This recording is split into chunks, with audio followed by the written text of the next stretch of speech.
voitko noudattaa käskystä kautta? Mikä se on? Älä tapa toista ihmistä. Nyt pykätään vallankumousta, ei se ilman verta tapahdu. Älä tapa.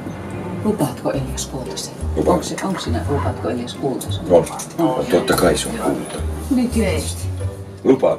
Olen Leena Rapola ja mä olen näyttelijä, Helsingin kaupunginteatterin näyttelijä, ollut täällä vuodesta 2001.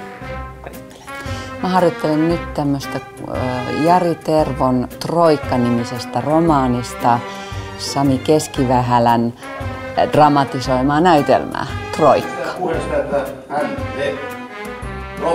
Mulla on 12 roolia tai hahmoa ja roolia tässä, että kun siinä on, meitä on 6 näyttelijää tässä, niin siinä on ne 3, jotka on se ydintroikka, Mannerheim ja Ellen Kata ja Ignatius. Ja sitten meitä on punakaartilaisia, meitä on 3 ja sitten suojeluskuntalaisia 3 ja sitten mä oon vielä useampi erilainen pieni hahmo, naishahmoja ja mieshahmoja.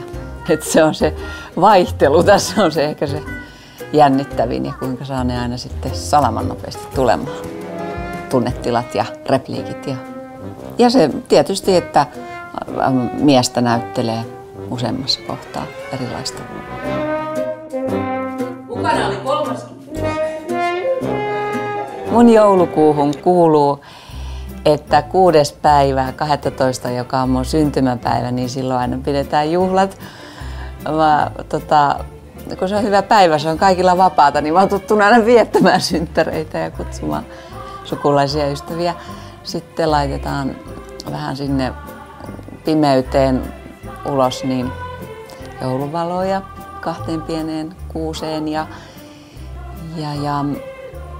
sitten alkaa kyllä mielessä soida nuo joululaulut. Ja tulee muuten täällä Pienen Suomen tiloissa, joka on nykyään tää Studio Pasila, niin hyvin mieleen tämä Saiturin joulu aikoinaan, mitä me monena jouluna esitettiin. Ja sitten siinä oli toi Risto Kaskilahti Saiturina ja mä olin kanssa siinä mukana ja meillä soi koko ajan se kuusen kotiin tuoda saamme, terve terve joulu armainen. Sellaista.